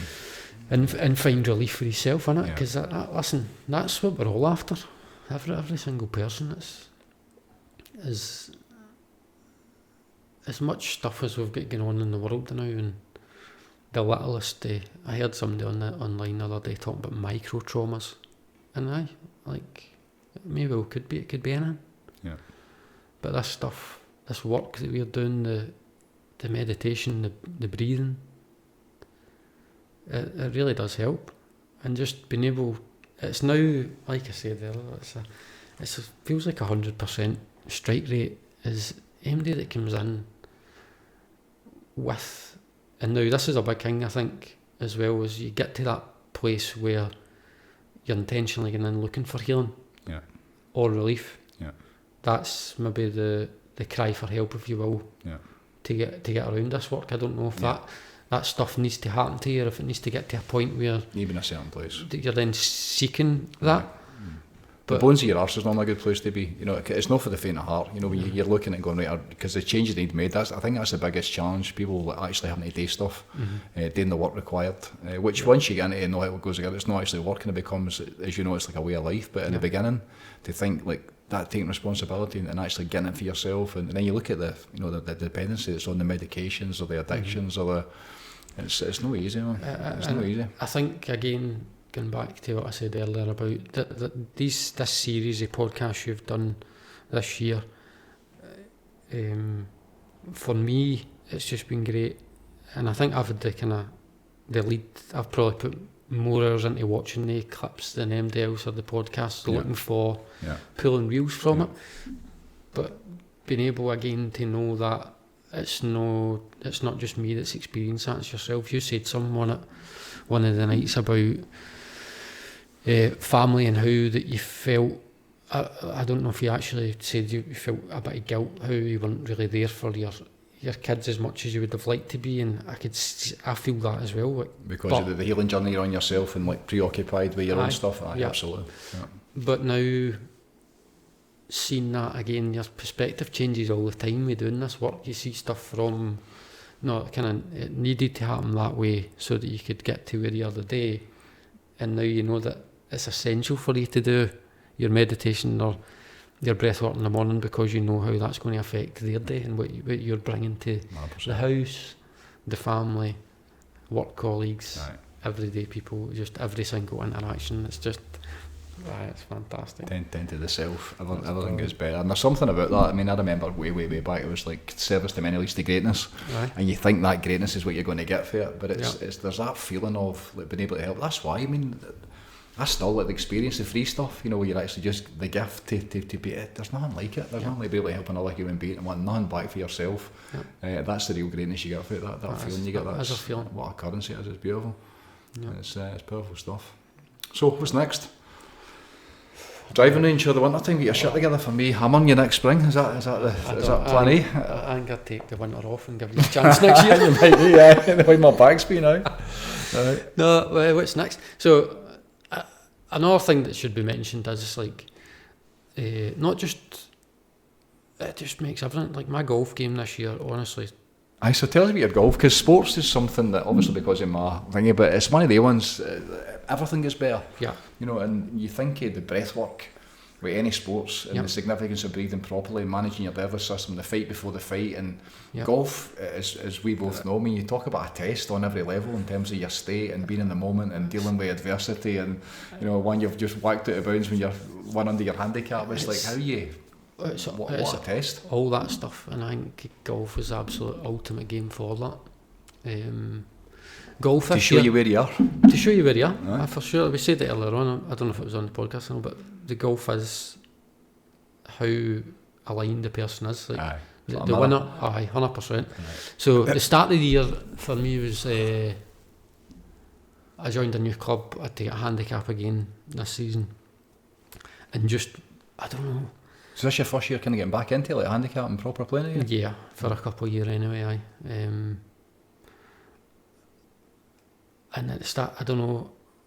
So I'd played quite a bit last year. I played I'd seen quite a bit. I played 7 or 8 rounds previous to that, all sub 80, which for me was pretty good. What were you playing off when you were young? I think the lowest I got was like 4 or 5. Decent level, good stuff. Played team golf when I was younger. I really enjoyed that again. It was just that kind of. I think I would have maybe been classed as a poker on the wishy. You can see that in you. You can see how the wishy boys team. I fucking hated getting beat. I can see that in you. How it's still there, but you're not trying. But you still like to win. Like to win. But so this year starting it. So the golf watches and stuff that I had, the range finders, all of them, the batteries are just fucked because they've been used for all years. So the start of the season just kind of playing golf but not really playing it because I wasn't taking it as serious as I had in the past, and I just turning up and just seeing it to be honest, I couldn't be arsed with it. Yeah. Like it seemed like a good idea at the time to do it again. But then that I mean, you've had the levels before with the addiction and the way you get out of it and how all-consuming it can almost be on that. It's 100%. I lived and breathed golf for a long time. Sandy will tell you that. Take your putter to bed and all that? No, as far I might have by you, maybe. Slept with me on one heat cover under the pillow. But not taking it serious, and then during this year finding the meditation, and I think you sent me something one day that I found so profound that since that day, any time I go to the golf course, what was it? It was pray tell. Just go there expecting the best. To the golf? Go there expecting the best, and expecting to hold every putt and expect. Well, that's the way I kind of took for it. You said go there expecting the best, but for me that's no missing fairways, no missing greens, and try and hold as many putts as I can. Or I'm not actually going there trying that, I'm just then going to enjoy it. It really was that. It just became that. I think I had that realisation a few years earlier than that. For me, COVID was a good time for me actually taking a step back away from competitive golf and just enjoying the game again, because you could only play with your household, so it was me and my dad, and I played some great golf. Horsed them every day. It was brilliant. It was great, it really was. But getting to maybe, I think what happened was the season finished for me too early, because see there now, I could go lower now, I think. Really? I feel good, and just I think having that confidence that I know that if I've got a club in my hand, I know that I can do it. You can see it in you. But you can tell somebody can play golf, but you can see when somebody's in alignment and they know there's a confidence. Golf's any sport is confidence in it. That's that fight before the fight. Like turning up my alignment, no waiting to see how it goes. So the challenges that you've been laying out for me have been. What challenge? Calling you online? Calling me out online. So you're going to beat me next year? Well, I don't know. We'll see. Well, I hadn't played for. What age is Sam? Sam's 23, so I hadn't played for about 20 years at all. Up until COVID, nothing. Like I was a member at Lanark all the years and never played. And then when COVID happened, we got the Doug, and my mum passed. We were walking the golf course every day. We were out in that golf course 5, 6, 7, and it was the sun was all the times you remember. So there was no golfers, and we got a real notion to play again. So I went back. I had my blades. I was 30, so which was like a hit and a half brick. So I went and get fitted and then it's only been the last couple of years where I really get back into it again. But I just love it. I absolutely love it. It's the one thing that really. It just excites me, and I love practicing. I love being out there with the Doug, no phone.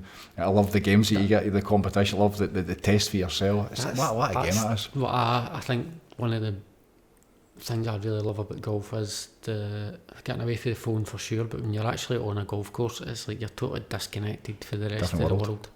Different world. Getting the space, but and it's fascinating to see the impact that this work has on that. Can have on it. With all sports, I think it's a huge area. You were fortunate enough to experience one on the way course. But so that night, when you look back at where you were at that time, you were right in it. You were in full alignment. You could tell. That was it. Like, how can you play 9 holes and no miss a putt for 9 holes? I had literally 8 single putts. How's that? I couldn't miss. But that was the expectation before I went out that day. I'd never really been a good putter to that day. I was a tremendous iron player. Could hit the ball miles. To that day. Honestly, I swear to God, in my kid's life, to that day. And I was in here, and Jill got me with one of the wee rollout mats, the putting mats, and I was putting. I thought, you know what? Today I decide I'm going to become an outstanding putter. So the day I decided to learn how to whistle, which actually happened doing it at my Gary's house. I decided one day I was going to learn how to whistle with my fingers and my tongue, and I just took a full day to do it. It was the exact same with I decided I was going to become a good putter, and all I did that day, you talk about expectation, every single putt, I absolutely tried every single thing that I could to hold the putt, and I expected to hold it, and before I took it, I felt what it felt like for the ball to get in the hole every single time, and actually felt it drop in the hole, and I hold 8 fucking putts in 9 holes. My dad's been saying that to me for 30 years. There's a book in it. My dad used to listen for the ball. He wouldn't watch it. He'd listen for the ball dropping into the bottom of the cup. I think I've came for good stock with the putting, to be fair, because my Uncle Danny, this is a good genius like this, my Uncle Danny used to have this old putter. I want to say it was, remember the zebras? I had a zebra. And he called the thing Radar. That was the name for his putter, because he used to hit. Hard to use. He used to hit putts and go beep beep beep beep beep beep beep beep. Was that not a thingy? Was that not the film? Was it? Caddyshack. Was it? I used to call Radar, mate, and he would honestly. He used to hold some. Him and my dad just hold ridiculous putts. Well, I'm an outstanding putter now. I'm just an outstanding golfer, I think. Well, you're interesting because you play right-handed but putt left-handed. So left-handed. It's really off-putting me. You're fucking playing me. That's part of the game. So my dad always says that it's as if you're trying to hide something. It's weird because what the fuck's people you get to know that's an etiquette thing into golf. You know where you should stand so you're not in somebody's eye line or whatever. It catches me almost every time. So me putting left-handed, I'm turning my back on you all the time. So does that make sense? There's something weird about it. There's something just strange. But so left-handed, left-footed, and my first putter was a bullseye. Right, so I could go either way with it, and I stood over it left-handed. And then my dad, he told me that he couldn't get me a left-handed set of clubs. I don't know. He Right. said they were like hen's teeth back then, you couldn't get them. Right. So my first set was a set of Bernard Langer Wilson staff. Oh, really? Aye. I had like a I wee mind you. half set, I and they mind were you. right-handed. Right, and that was it. And that gone, was mate. it. It was kind of stuck, but I always felt more comfortable standing over a putt left-handed. Over the years, I've. Do you remember Nota Begi? I do, aye. The Tiger's native, the Native American guy. Aye. So he used to putt both ways as well. All right. And he would do it so that it was never. Maybe you're half Indian. He was never. I think so. Yeah. Feathers, no dots. He would never have a putt where the ball fell below his feet. Right. He would always putt So, it. so, aye, that makes sense. So you're put, aye. It's Yep. easier. So over the years I kind of toyed with it. There was actually one time at Wishaw, I used to be a member at Wishaw, and Stevie Taylor was the club champion. He was a junior with us as well. He was maybe a couple of years older than me. Stevie was a really good player, and we used to do it. So if you finished the medal or finished playing on a Saturday, we would have putting competitions. Always. Six holes, and you would I play. remember on that very green. You'd play 18 Yeah. holes, three Right. times round the thing. Right? So Stevie Taylor, because he was good at, he was fucking shit hot, but he's like, alright, I'll play you with your putter. Horsed him, right? Absolutely horsed him. So Left-handed? he's trying to putt left-handed, Right. right? So I absolutely school him, man, horse him. And then I said, right, let's play one with yours. Now I'd putted right-handed all the time, like, because you've got your eye that way, because And I you're play playing that left, way I as play well, right. aye. So I think I beat him maybe 2 or 3 up, and he was fucking raging because I beat him with his own putter. Same putter. Run Wishaw, aye, run the wee putting green. That was a great wee green. But aye, this work for that. Aye, it's been incredible, because I think where I was at the start of the year, and so I'll tell you the switch what happened. I'd been playing at the start of the year, went and got a handicap. So the first 2 rounds I think I put in was like 1 over par, 2 over par or something. And then I think you had to put 5 cards in, or 6 cards. It was either 3 9s, 3 18s, or a mix of whatever. So I'd put them at the first 2 cards, played pretty well. And then the ones after that, I'm thinking to myself about a handicap. Shit yourself. And I just couldn't be bothered. Oh, really? I just couldn't be arsed with it. Right. So for there, That's why I stopped playing golf as well. I Just probably that whole missed the start. stressy having a bogey in the first hole and then fucking ruins your day. Aye, pretty much. That's it. Right. That is it. Or one bad shot that you carry with you the rest of the day. So I just couldn't be bothered. So then my mate Dave, you met Dave down at the river, Dave and Gillian. So Dave's a member at Pumferson. So he says, we're playing a scramble on a Sunday. If you want a game, he knew I'd get back into it. He knew I'd been getting back into it. I'd played with Dave, I think, possibly a couple of times a year before. So I played Pumferson one day, and obviously I never had a rangefinder or a watch, right? And of course I'd maybe played once or twice when I was younger, didn't really know it. So I'm saying to him and his mates, I says, right, how many yards have you got? And it was like 110. So I'm hitting like a wedge, 110 yard, my 110 yard swing, Right. my 110 yard club. Yeah. Fucking 30 yards over the back. Right. Like, nah, fucking no chance, man. Yeah. It's next hole asking for a yardage, fucking miles through again. Yeah. And then I had another couple of dodgy hingies. So we literally finished that round, and I was sitting in the clubhouse in Pumferson, and I bought a rangefinder that day. That was it. Like, fuck that, I'm not doing that again. Don't trust anybody. I'm not trusting anybody. So This is I your went to get a partner. rangefinder, and I think that was kind of the start of me then Taking it serious. You've not got lineman sticks, have you? No. So that's too far. I don't need it. A couple of, see the funny thing is, You're in alignment. the funny That's thing a is, stick. the funny thing is we played right at the end of the season. We played a game, and I hit 2 or 3 balls into the net before I teed off, and I knew Aye, you can hear it. that it was a match play thing. It was like a Ryder Cup that they do every year. So it was sort of like a 1v1 match play. Right. And the boy tapped out. You feeling bad for the guy for you and started just? No, I never felt bad for him. I knew. So I said to my coming mate, from the knowing. I said to my mate Charlie, after I hit a 3 balls, I said I'm going to give somebody, because I didn't know at that point who I was playing. I said I'm going to give It's somebody a great place to be. a scalping here today. Aye. And I think I was 6 up at the turn. So at DL, where I'm a member, we started at the 7th. Aye, so I was 6 up at the turn. So we got back to the 6th. I'd played 9 holes, right? So we'd already walked by the clubhouse. Chuck it. And then we played 7. So 7 at DL, you need to get up for a game, man. Aye. It's like a dog leg to the right. It's the longest hole in the course. But there's a V. There's just shite all up the left, but the other fairway's the other side of that. And if you're big enough, you can take just a bold line. Right. So I done it on the first hole. Hit this drive, like it looked as if it was going straight left, but I know the line because I tried it all year. Right. And the thing was miles down, man. I think I hit an 8 iron into it. So I've maybe hit the guy over 300 yards. And the boys like, fucking hell. So I done it again on what would have been our 10th hole. We played 7, 8, and then that was me 8 up.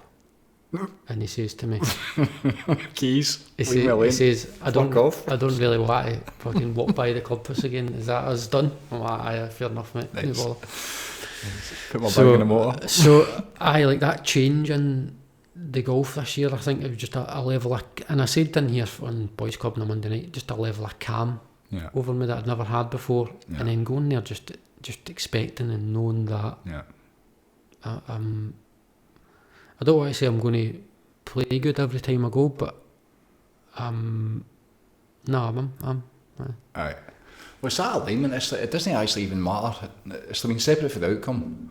Yes. You know, it's like you're into meditation and you just be and you get it. You get it's like up to the retreat and just going to help and you get it. Yep. You know, when you go to the golf to enjoy yourself and you feel really good and you stand on the first tee and just the joy to be alive and standing under the sun and But everything that comes with it, not getting attached to any one outcome, not getting attached to any one bad shot, all that stuff, just like that's what it is. And you've got that constant mirror off to see where you're at with it. It's amazing. Just chill us in, and I think Charlie and Chris, the 2 guys that I play with, my mates, they seem changes in you. Oh, 100%. Massive, right? Zen golf. This is the first year I've played with Charlie. That's Chris's younger brother, and he just, you couldn't believe it. I think Chris had told him I'd played some good golf back in Hangman, but then him being able to then see that for maybe August to September, I had some really, really good rounds and good scores. And that's just, like you say, it's all about alignment and where you're at and what you're bringing to it. And just in a good bit, man. I have been for a while. Like you get your lows and your ups and downs, but looking back over, you've been flying for a good bit now. I think this year's been good for you. Really good. I know why. That's what I was just about to say there, is looking back over the last year, man. Because we're coming up to that time, aren't we? Right. Is looking back over that last year has just been incredible, man. It's been great. And I think every single person that is on the programme and is stuck by it and built the routine. The ones that are doing the work, the ones that have actually committed to it and are ready for it and are probably enough adversity and pain and suffering to actually do the work, but then getting in about it and really like getting in about it every day. Yep. It's every single one. You know, they're going to look back over this year and they're going to. I know that I am anyway. I'm very conscious of. There's been a shift in me this year that you've seen the other side. You've been happy for probably the first time in a long time. Mm-hmm. And knowing the other side of that, like, it's great, man. And knowing that you can get that every time you close your eyes or go into meditation is just... Knowing you're on the path, I think, and there is a way of doing it that you can feel this way. Mm-hmm. How you can step onto that first tee and feel like that becomes a choice, doesn't it? Yep. You do the work and put enough time into yourself, you can apply it to every single thing. And then I think once you get past the learning phase, and how it goes together, once you actually start to implement it into your life and start to get the benefits of it, it's like any other way of living is just fucking insanity, isn't it? It's madness. And that's just an intentional life where everything matters. I'd actually like to ask Sander this. I think we've actually spoke about it, but see, January time last year, it might even have been before New Year, we had both kind of spoke about maybe not so much resolutions, but just making conscious choices this year.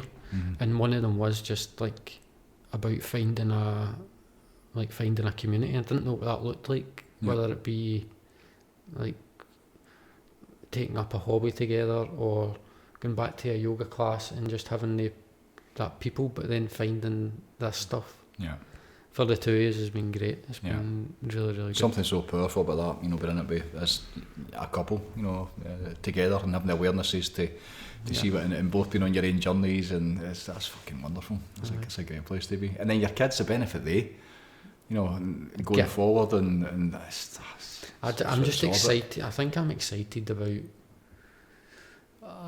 passing it on for sure, is because I'm where I'm at with my dad, but see when the Waynes get it, that's going to be like, we look at the younger people that are in the programme, some of them, like, I'm envious of them, how quick so like how evolved they are, how young the children of light, how young they are, and finding this work. Like, imagine this is like the youngest one's probably got nearly 18 years on a head start on me to think about where they're going to be at, or where John, I was 46 before I learned how to switch my nervous system off. I used to bring me to tears, and I realised that a whole life you just living in chronic stress, and the negative impact on your body and your organs, and just being under stress your whole fucking life. It's like your dad last night, 71, switching off his stress, or 72, switching off your stress for the first time in your life. He's getting at 18, 19, the Waynes, just watching them and going, fucking yes. There's a definite, I feel there's a definite shift in everything in the world at the minute. Now people will be looking at that, and again, it's all perspective or what your inputs are to that, but the people that we're surrounded by is just... That's our reality. Our reality is surrounded by goodness and light, and people who are on the up and doing well and feeling good and happy, and, you know, being nice to people and opening doors. And the minute people ask what you start smiling, people have been telling me independently they've started smiling at people and seeing the responses. So it's there is, and that we can only speak about where we are, you know. So it's brilliant. I absolutely love it. Well, thank you. This really, whole really year beautiful, brother. It's been beautiful. It's been incredible, and I hope it's been. In fact, I don't hope. I know it's been really rewarding for you. Being able to share everything that you've learned with us this year. Yeah. But now being able to have, as you say, the conversations and the friendship and the camaraderie that we've now got. So powerful. The fact we're doing it together now. Yeah. That's the thing. That we're all the same. We're on a healing journey. We're all making our way forward. We're all trying to make the world a better place. We're all trying to pass on, you know, through our own experiences and stuff that we've picked up along the way. Yeah. There is so much goodness, so many good people, powerful people, you know, people who are in the light and understand what God is and what meditation is and what the divine is and the power that's inside them. And I mean, you think of them getting at that age, 19, 20, 21. Where's the day going to go? I mean, just that well, they need it. They're the ones who are going to have to, I mean, sorry for us, we'll be gone, you know, but in terms of the next 40, 50, 60 years, where that's going to be, you know, it's, I feel for them, that's why we're doing it. As the elders, you know, as to pass it on so they can do it in a different way. They're going to have to rebuild it. I love silver linings, man. That's my thing. Aye. I just try to pull the good and the positive out of stuff. And I think it's the time for that. I think that it's been in darkness for so long, and the state of the planet and the condition we're in and the evidence as to how bad it is. Yeah. I think this time, whatever the intention with the internet was, but the amount of awareness that's came in, the amount of people that are now waking up, and then the global awareness is to see how bad it is for so many people. We've got it all right, you know, although I just heard last night at yoga there's robins, there's people have started being robbing and learning. It's just beginning, you know, so it's like we have no idea. I think of the amount of people in war-torn areas and losing family members and countries decimated. We have no idea, but it's like the answers and the solutions, and that's where the focus needs to be. That way it doesn't work. Yeah. You know, so what are we going to do? Well, we need to do it. They're not going to fucking do it. So normal people, remember Zig Ziglar saying that, it's going to be like normal people, primary school teachers and cookware salesmen that are going to change the world. Yeah. And that's us, you know. I think that's, I don't know, there's been a shift in that online for whatever you want to call it, the awakened or the truther stuff or the conspiracy theory stuff. The thing with all that is that it's giving every single person a voice, and what's going to happen is it's going to come back to that thing we spoke about earlier, is if people speak the truth, there's a feeling and a knowing that as soon as somebody hears it, they know that that's truth and it's fact, and us being able to take that to people, like the reconnection to yourself, you transcend everything. Yeah. You transcend everything, and then, as you said, it's how you carry that then into your home. Yeah. You bring the people in your home up. Yeah. You bring the consciousness of people at your work up. Rising tide, lifts everything. And that, as you said, it's going to be normal people. It's just a waiting time. It's fascinating to see where it's going to come from, because it's. I think we're all at the kind of. We're ready. We're ready. Let's go. We're at that. We're ready to go. We're at that point where it's just waiting to see where it's going to come from, because we know that it works. We've all felt the benefit of it, and now it's like, right, come on, let's drive it, and get it out to more people, because it's just incredible. And the thing that's so exciting about that is, again, is that giver's gain. It's like, if we take this to more and more people, and more people going to get it round about it, the expansion that's going to come for us on the, not that we're doing it to get that, by the way, the expansion that's going to come for us just by helping another human find relief. Everybody needs to win. You're fulfilling your life's potential. You're doing what feels right to you, you know, and in service to another human being. There's nothing like it. There's nothing like it. Aye, I think that's kind of where I was at with the ceremony. I'm cutting about like a daft thing, but where I'm at with the ceremony was that was possibly, and doing a trade and doing a job for somebody is service to somebody, but it's not the same, because you don't entirely hand full control and full reign over to that person there. For me anyway, they're paying for the physical John, if that makes sense, like me and body, but they don't get to go into my mind for that. But going to the ceremony and just being able to help everybody there find relief was just the most rewarding thing I'd ever done, and probably the first time I'd actually gave full service to somebody. That might sound a bit funny, but I get it. I always held a wee bit back for me, and the benefits from that, just brilliant. I'm really excited, man, for the next for lifetime, for Christmas, everything, honestly, just eager anticipation for what's about to unfold. I think that's where we are just now. The work's been done this year. We've created it all. The team's there. There's 9 of us, and there's more people coming, and some might leave and whatever. But the nucleus, so we can go anywhere in the world now. We've got it. We've created it. It's all digitally done, and the version 2 of the programme's coming out, and we've got the squad. We can go anywhere, and now it's just a case of get up and try and help people. That's it, isn't it? Just without, and it's the giver's game. You can't gate anybody. We know that. So what do we need to do? We just keep sending that signal. It's the old lighthouse standing shining its light, and not going around about the island looking for the boats to save. You know, because that's not the way it ever works. The ones that show up are the ones that they come in and need it for themselves without somebody trying to gate to them or bring them in. It never ever works that way. That's another thing that I'd been thinking about, not so much recently, but before, is the whole nothing in vain thing. You can only truly teach something from your experience of it. So, as we said about the traumas, whatever it is, or the problems in your life, whatever it is, the community we've built now, we've got all the bases covered, or the majority of them covered. Probably it feels like probably too many. Every base covered. But if I was to say to MD, listening or hearing this and try to figure it out, then don't be shy of it. Like, if you're looking for relief, there's people here that have been through the same stuff. Going back to it, put all your problems on the table, you take your own back.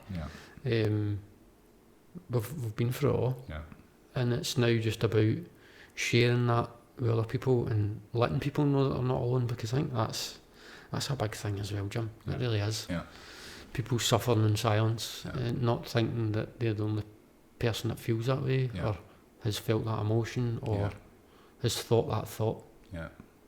100%. And I think as well, they acknowledge, once you actually get onto the path and you see that there is a way, The other one, like, it doesn't matter when you get there. See when you're going in that right direction and you know that you're going to get there, and other people around about you that are actually saying it's going to be all right, and you're getting, again, it's a community, you know, and somebody coming into that level of certainty, and people, when you hear some of the stories that you're talking about, and you go, how the fuck are you still standing?